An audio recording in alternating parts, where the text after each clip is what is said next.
survival in clockwork spells and magical bells. And I'm going to read that for you today.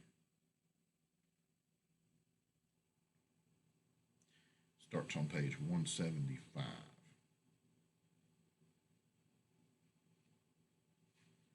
Survival by S.P.Dorning. Let me take my glasses off. I can see better that way. Survival by S.P.Dorning. Kurlak winced as the pulse cannon from the elven rake armor blasted his left arm. His own suit was an antique by comparison. He could feel the water from the damaged limb leaking into his suit.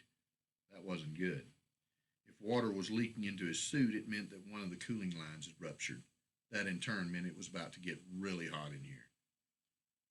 When war had erupted between Kurlak's people, the dwarves, and the elves, all of the dwarves had been sure of a quick victory.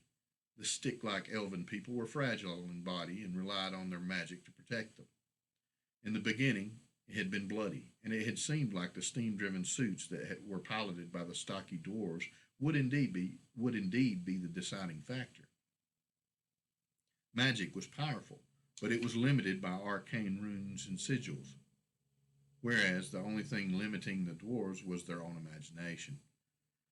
Kurlak cursed as another pulse blast passed by his helmet close enough to blister the skin of his face through the visor. This elf was good. The war had raged on, and eventually the march of dwarves was brought up short. The elves had developed a new weapon. Taking their cue from the dwarves, the elves had designed their own suits, only the elven suits were powered by magic instead of steam. Kurlak was unsure as to how that worked, but he did know it was very effective on the battlefield.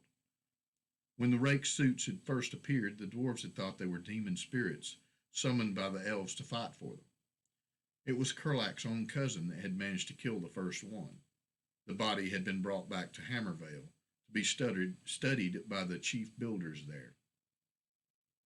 It hadn't taken them long to realize that the suit was powered by magic. Apparently, the elves had gems that could hold a magical charge. This was stored somewhere in the suit. The energy from the gem would then be transferred by means of sigils that were inscribed in this special bodysuit that the elves wore beneath their armor. The armor itself was inscribed with wardings and spell symbols that would remain inert until the pilot triggered them with energy from the gem. The dwarves were unsure as to exactly how this was accomplished. Another blast from the elf showered him with dirt and small rocks. The suit was getting hot now, and Kurlak was beginning to think he might be outmatched in this fight. With a hoarse battle cry, Kurlak charged straight at the rake suit. He fired a percussion shot from each of his gauntlets and released a jet of steam from the underside of the left one. As he did, a warning light flashed inside his helm as the heat inside the suit increased another notch. Kurlak knew he couldn't do that again. Might kill his opponent, but it would more than likely roast him too. The rake pilot dodged aside at the last possible second, holes sprouting in the elven armor from Kurlak's percussion shots. As Kurlak twisted around, he stumbled and fell heavily to the ground, flat on his back. Fear clawed its way to Kurlak's throat and perched there with the dryness that had been his companion for most of this campaign. Every dwarf knew that the elves were devil spawns, working their magic and speaking with the dead. Every dwarf knew that it was better to die on the battlefield with honor than to be taken as a prisoner and then seduced by the corruption of the elves. Kurlak glanced at the boom switch built into his armor. That was a last resort. If he triggered it, it would blow the steam pack that powered his own armor, leaving a fair-sized crater where his suit had been, hopefully taking his enemy with it. He growled and attempted to swallow his fear, scrambling to get back up on his feet before the elf gained the upper hand. The piston that supplied extra power to his suit's right leg began to make a grinding noise, trying to seize up as he regained his footing. As Kurlak whirled around, it almost caused him to collapse again. The rake suit lay face down in the dirt behind him, unmoving. Kurlak knew there were only two ways to disable an elven suit. You had to damage it beyond its ability to function or sever its power supply. The trick was finding the power supply. Each suit was hidden in a different area. Each suit was unique. Sneaky elves. Kurlak could tell the damage he had done to the rake's suit was not enough to stop it from functioning. He had done enough to disable the pulse blaster. That was mounted in the gauntlets, though. The sigils of the magic inscribed on the gauntlet that glowed when powered by the magic gem were dark. His percussion shot had punched through the armor and into the fragile elven frame inside. Maybe the blood leaking from the holes had blocked the flow of magic. Kurlak was still wary as he reached down and turned the suit over.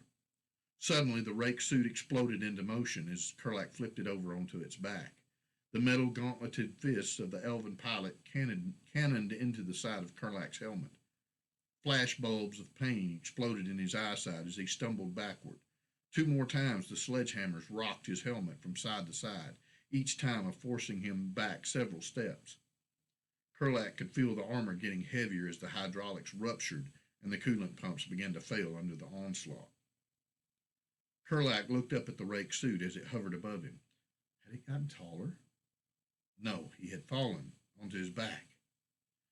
A chuckle bubbled up from his lips as he realized why the elf had begun fighting hand to hand. All of its weapon systems had been knocked out. All it had left was its fists. The chuckle grew into a laugh. As the laughter echoed out of the helm, the rake stopped its advance, cocked its head sideways, confused. You're wondering what's so funny, elf, Kurlak said through the faceplate. The rake just stood staring, waiting. Well, since you asked so nicely, I'll tell you. Kurlak was pretty sure the elf couldn't really understand him. Most elves wouldn't stoop to learn Dwarvish, and he wasn't speaking common. We two are out here fighting to kill each other, and we never even met each other before today. All we know is that what the leaders tell us. They say you're evil. I don't know, maybe they're wrong. The thing is, you won't stop trying to kill me. And that leaves me with only one option. You put up a good fight, elf, but I still have weapons. As he finished speaking, he brought up one gauntleted fist and aimed its percussion shot at the rake's helmet. The gauntlet clanged loudly as he triggered the weapon. There was an explosion as the chamber ignited and tried to fire.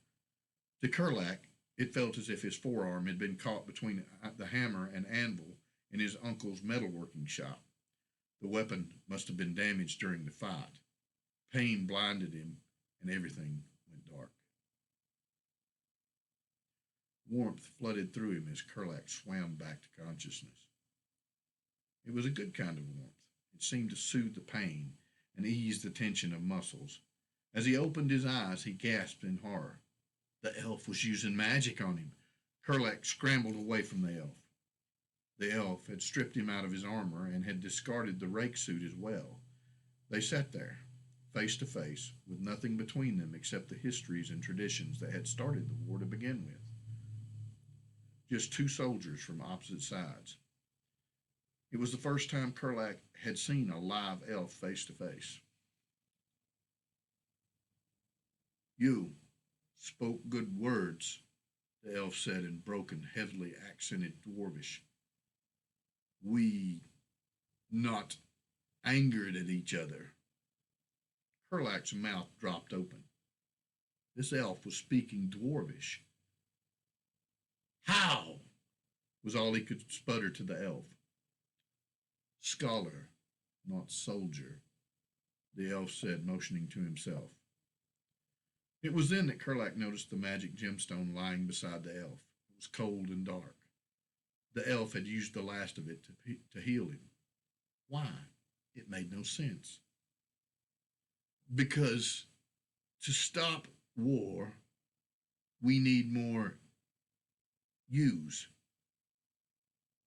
The elf coughed, and the white bandage covering his chest suddenly grew a bright red flower that spread at an alarming rate.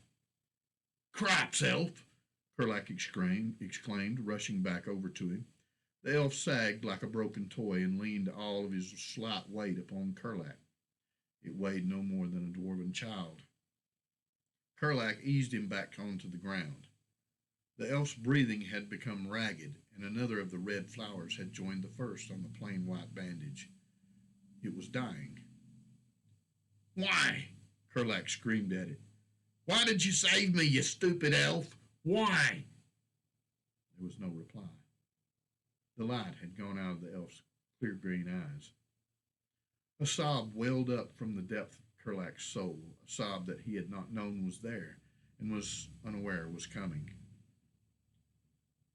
"I don't understand you, stupid elf," he muttered, over and over again as he rocked back and forth in the fading light. Kurlak didn't know why the elf had saved him, but he knew he would be unable to fight another one without figuring it out. He buried the elf under a plain mound of stones. He was unsure as to what their rites and burials called for, so he buried him in the tradition of the dwarves. He placed the rake's helmet on top to mark it. As he made his way out into the darkness of the night, confusion rode him like a demon. As he left the side of the battle, he never once looked back, and he didn't take a single bolt from his steam-powered armor. The end. And that's Survival by S.P.Dorning in Clockwork Spells and Magical Bells, edited by the talented Miss Erica Raymer. Still available on Amazon, I think. I'll put the link in the description.